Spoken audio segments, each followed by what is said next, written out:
Innal hamdalillah nahmaduhu wa nasta'inuhu wa nastaghfiruh wa na'udzu billahi min shururi anfusina wa min sayyiati a'malina. May yahdihillahu fala mudilla lahu wa may yudlil fala hadiya lahu. Wa asyhadu an la ilaha illallah wahdahu la syarika lahu wa asyhadu anna Muhammadan abduhu wa rasuluhu la nabiyya ba'dah. Ikhwan billah, kaum muslimin muslimat di mana saja berada. Alhamdulillah pada malam ini saya bisa menghampiri lagi kaum muslimin muslimat yang mudah-mudahan pada kesempatan hari ini tetap berada dalam limpahan rahmat, inayah dan ampunan Allah Subhanahu wa taala. Ikhwatul iman, berbicara masalah ibadah, ada yang berhubungan langsung dengan Allah Subhanahu wa taala.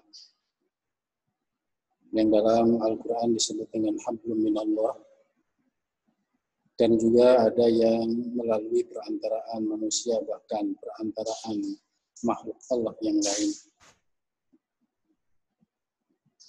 Ini disebut juga istilah Al-Quran dengan hablum minannas. Perbandingan dalam Al-Quran menurut sebagian ahli tafsir bahwa pengabdian diri kita kepada Allah atau yang disebut dengan ibadah makhluk lebih sedikit dibandingkan dengan ibadah istimaiyah. Istimaiyah itu ibadah kemasyarakatan atau yang disebut dengan ibadah ghair makhluk. Bahkan kalau kita lihat ibadah-ibadah yang ada pelanggaran mengenai hubungan kita dengan Allah Subhanahu wa taala, terkadang harus ditebus dengan ibadah yang di situ ada hubungannya dengan manusia. Seperti halnya umpamanya pelanggaran dalam ibadah shaum, dalam ibadah puasa, ketika seseorang melanggar ketentuan yang telah ditetapkan dan digariskan oleh syariat, kemudian dilanggar seperti bercampur di siang hari dengan istri kita, maka ada beberapa ketentuan, di antaranya adalah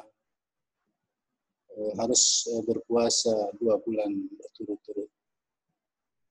Begitu juga dengan ibadah haji yang tidak melaksanakan al-hadyu, maka pelanggaran tersebut dibayar dengan ibadah lagi kepada Allah, tapi ibadah sosial tidak bisa diganti dengan ibadah yang langsung kepada Allah.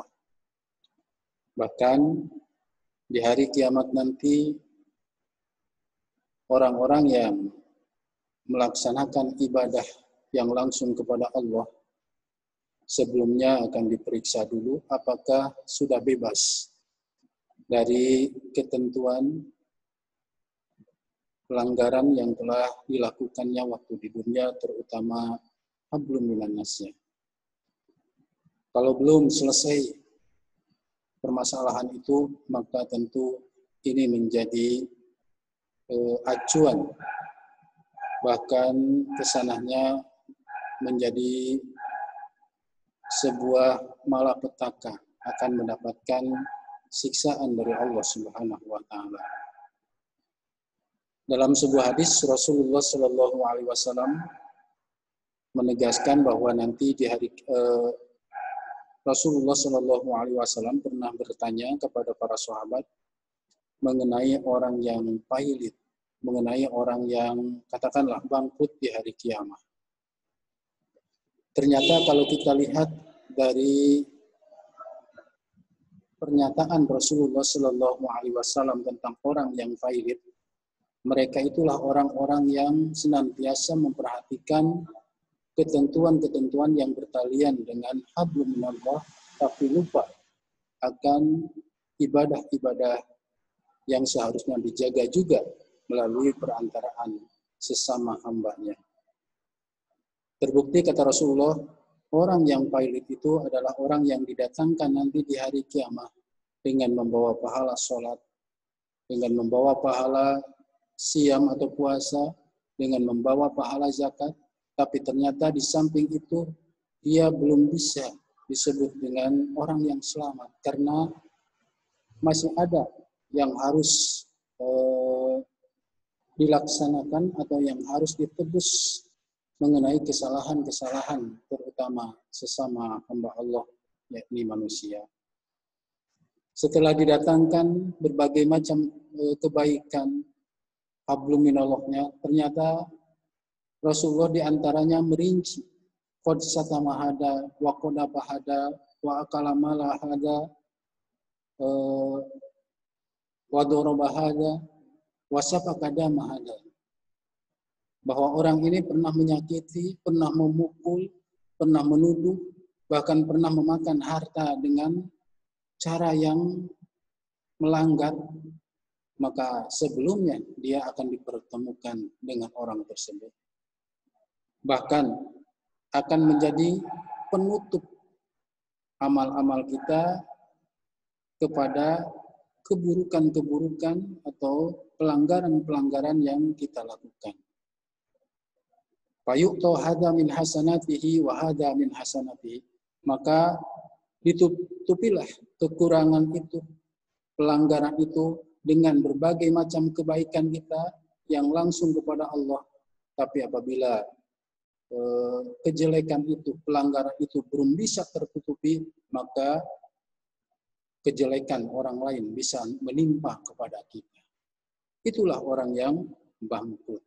Disangkanya kita termasuk hamba Allah yang banyak nilai ibadahnya, ternyata di hari kiamat banyak pelanggaran-pelanggaran, terutama yang dihubungkan dengan sesama manusia.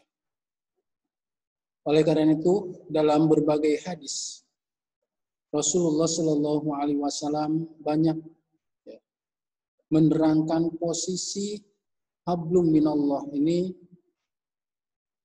merupakan sesuatu yang sangat esensial dalam kehidupan sebagai seorang muslim maupun muslimah.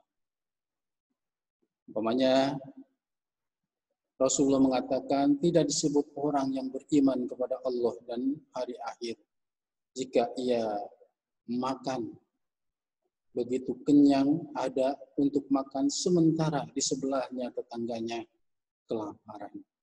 Ini menunjukkan bahwa dalam Islam itu rasa sosial itu harus diperhatikan, apalagi kondisi seperti sekarang ini. Bahkan kalau kita mengutip beberapa keterangan, ada orang yang masuk neraka disebabkan seekor kucing, dan ada juga masuk surga disebabkan seekor anjing. Bukankah kucing itu adalah makhluk Allah? Dan bukankah anjing juga merupakan makhluk Allah? Yang satu menganiaya binatang, yang satu menolong binatang. Yang satu dilemparkan ke neraka, tapi yang satu dimasukkan ke dalam surga. Mudah-mudahan di bulan Ramadan ini, karena kita dibina dan dididik secara pribadi dengan menahan untuk sementara waktu rasa haus dan rasa lapar, juga kebutuhan biologis, kita akan merasakan saudara-saudara kita juga ketika dia tidak mendapatkan sesuatu untuk dimakan, tentu dia akan merasa sedih. Oleh karena itu, rasa simpati kepada sesama muslim, bahkan sesama makhluk Allah harus kita perhatikan.